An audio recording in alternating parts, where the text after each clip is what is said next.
దాడికి కరాచీ పోర్టు కకావికలమైంది. రక్షణ వర్గాల సమాచారం ప్రకారం పాకిస్తాన్లోని కరాచీ, ఒర్మారా ఓడరేవులపై ఐఎన్ఎస్ విక్రాంత్ నుంచి అనేక క్షిపణులను ప్రయోగించారు. దీని కారణంగా 2 ఓడరేవులలో భారీ మంటలు చెలరేగాయి. ఈ దాడి కారణంగా 2 ఓడరేవు నగరాల చుట్టూ పొగ వ్యాపించింది.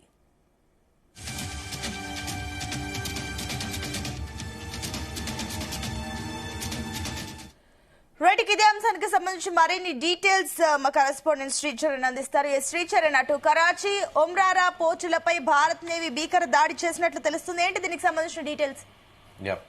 సునీత, కరాచీ పోర్ట్ ధ్వంసం వెనుక మనం ఐఎన్ఎస్ విక్రాంత్ గురించి కూడా మనం ప్రత్యేకంగా మాట్లాడుకోవాలి.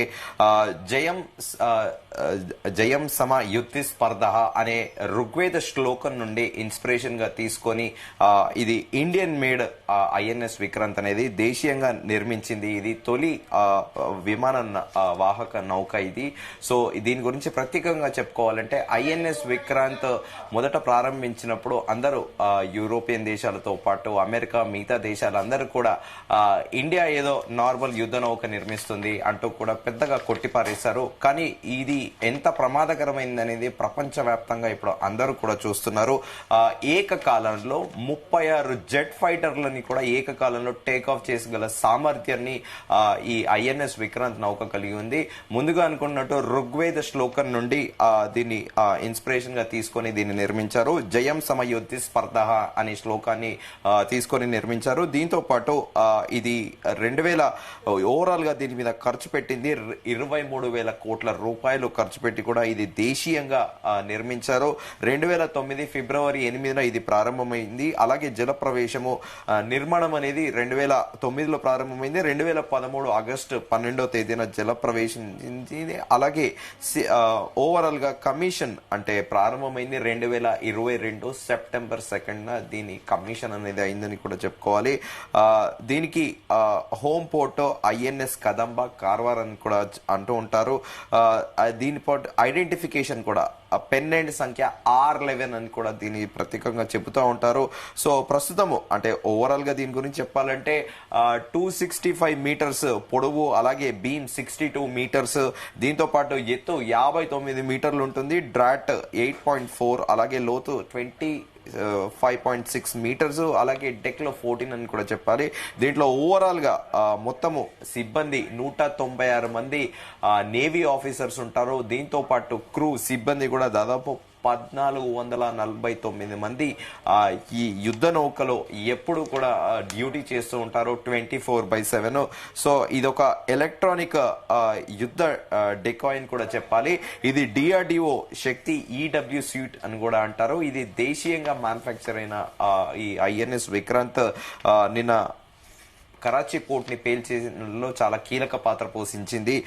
దీంతో పాటు అంటే 36 జనరల్ గా ఇక్కడ 36 జెట్ ఫైటర్స్ ఎప్పుడంటే అప్పుడు టేక్ ఆఫ్ అవ్వచ్చు. 36 జెట్ ఫైటర్స్ కూడా ఎప్పుడు దీని నుండి కూడా పహార కాస్తూ ఉంటాయి. MiG-29K కూడా దీనిపైన ట్రయల్స్ చేస్తూ ఉంటది. దాంతో పాటు హాల్ తేజస్ ఇండియన్ మేడ్ అది కూడా ఇక్కడనే ట్రయల్ చేస్తారు. ఇంకా రాఫెల్ గురించి మనం ప్రత్యేకంగా చెప్పుకోవాల్సిన అవసరం లేదు. దీంతో పాటు హాల్ TEDBF కూడా ఇది కూడా ఇక్కడ నుంచే కూడా ట్రయల్ చేస్తుంటారు. ఇది కూడా ఇప్పటికే అండర్ డెవలప్మెంట్ లో ఉంది. సో పాకిస్తాన్ కి నిన్న రకంగా చెప్పాలంటే కరాచీ పోర్ట్ 1971లో ఇండియా బంగ్లాదేశ్ ని ముక్తి చెంది అంటే బంగ్లాదేశ్ ని లిబరేట్ చేసే ముందు ఇండియా పాకిస్తాన్ వార్ జరిగిన విషయం తెలిసిందే. అప్పుడు కూడా దాదాపు 54 సంవత్సరాల తర్వాత మరోసారి కరాచీ పోర్ట్ పైన భారత సేన దాడి చేసిందని చెప్పుకోవాలి. అప్పుడు కూడా దాదాపు 7 to 10 days వరకు పోర్ట్ అంతా బగబగ మండుతూ ఉంది. సో ఇప్పటికి కూడా మనం దీనిపైన పూర్తి డీటెయిల్స్ అనేటివి అందాల్సి ఉంది. సో అక్కడ కరాచీ పోర్ట్ లో పాకిస్తాన్ అనేది ఆయిల్ రిజర్వ్స్ స్టోరేజ్ చేసుకుంటుంది. ఆ ఆయిల్ రిజర్వ్స్ ని టార్గెట్ గా మన భారత త్రివిధ దళాలు 1971లోనే కరాచీ పోర్ట్ ని పేల్చినప్పుడు దాదాపు 7 నుంచి 10 రోజుల పాటు ఆ మంటలు ఇంకా దాదాపు 10 రోజులు పట్టింది పాకిస్తాన్ ఆర్మీకి ఆ కరాచీ పోర్టు తాలూకు మంటలు ఆర్పేయడానికి.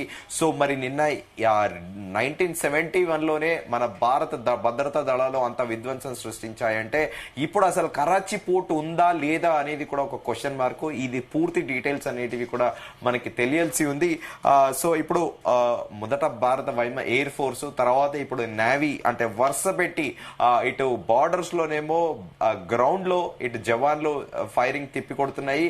మరోవైపు ఎయిర్ ఫోర్స్ ఇప్పుడు తాజాగా నేవీ రంగంలో కూడా వచ్చింది. అరేబియా సముద్రంలో మోహరించిన ఈ ఐఎన్ఎస్ విక్రాంత్ కరాచీని లక్ష్యంగా కూడా చేసుకుని విధ్వంసం సృష్టించడం ప్రారంభించింది. నావికా దళ దాడికి కారణంగా కరాచీ ఓడరేవుతో సహా నగరంలో భారీ అగ్ని ప్రమాదం కూడా జరిగింది. కరాచీతో పాటు ఓర్మరా ఓడరేవుల పైన కూడా క్షిపణులు ప్రయోగించింది భారత్ నావికా దళము. అయితే రక్షణ వర్గాల సమాచారం ప్రకారం పాకిస్తాన్లోని కరాచీ బర్మరా ఓడరేవులపై ఐఎన్ఎస్ విక్రాంత్ నుండి అనేక క్షిపణులు కూడా ప్రయోగించారనేది కూడా మనకు సమాచారం అందుతుంది. దీని కారణంగా ఈ రెండు ఓడరేవులలో భారీ మంటలు చెలరేగాయి. ఈ దాడి కారణంగా రెండు ఓడరేవుల నగరాల చుట్టూ కూడా పొగ వ్యాపించింది. ప్రజలు భయాందోళనతో తీర ప్రాంతాలను కూడా వదిలి బంకర్ల లోపలికి పరుగులు కూడా తీశారు రాత్రి అని కూడా చెప్పుకోవాలి. పాకిస్తాన్ నావికా దళానికి కరాచీ బర్మరాల్లో కూడా స్థావరాలు ఉన్నాయి. ఇప్పుడు వారికి ఉన్న ఉన్నతాధికారులు, ప్రధాన కార్యాలయాలు, యుద్ధ నౌకలు, అలాగే జలాంతర్గంలో మోహరించిన చోటు ఇదే కావడం కూడా స్ట్రాటజిక్ గా కరాచీ పోర్ట్ అనేది పాకిస్తాన్ కి చాలా ఇంపార్టెంట్. ఈ రెండు నావికా స్థావరాలను నాశనం చేయడం ద్వారా ఐఎన్ఎస్ విక్రాంత్ పాకిస్తాన్ నావికా దళాన్ని చాలా వరకు కుంగదీసిందని కూడా చెప్పాలి. విజయం సాధించింది భారత్ నావికా దళం అని కూడా చెప్పాలి. ఎందుకంటే మన ఇండియన్ కి బిజినెస్ క్యాపిటల్, ఆర్థిక రాజధాని ముంబైని ఎలా అభివర్ణిస్తామో అలాగే పాకిస్తాన్ కి కూడా కరాచీ పోర్ట్ అనేది సిమిలర్ గా అలాగే ఫైనాన్షియల్ క్యాపిటల్ అని కూడా చెప్పాలి. సో ఇప్పుడు పాకిస్తాన్ పోర్ట్ ధ్వంసమైంది. అది ఎన్నేళ్ళు పాకిస్తాన్ కి తిరిగి మళ్ళీ పోర్ట్ నిర్మించుకోవడానికి ఎన్ని రోజులు పడుతుంది అనేది కూడా చూడాలి. ఆ విధ్వంసం ఏ మేరకు జరిగింది అనేది కూడా మనకి పూర్తి స్థాయి డీటెయిల్స్ అనేటివి తెలియవలసి ఉంది. సో ప్రస్తుతానికి మనకి పాకిస్తాన్ కరాచీ పోర్ట్ తో పాటు మన ఈ రెండు పోర్ట్ల పైన దాడి జరిగిందనేది మాత్రం మనకి తెలుస్తుంది.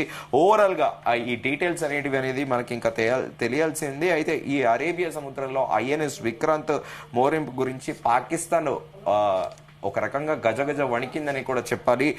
ఈ విమాన వాహన నౌకని మోరించడం అంటే దాదాపు 30 MiG-29K జెట్ ఫైటర్లను కూడా ఓవర్ హెడ్ గా మోరించడం అని కూడా చెప్పాలి. ఇది నీటిలో తేలియాడే భారతదేశము భారీ వైమానిక స్థావరము.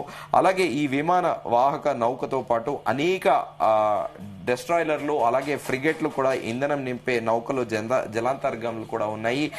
దీని కారణంగానే యుద్ధ నౌకను ఢీకొట్టడము దాదాపు అసాధ్యమని కూడా చెప్పాలి.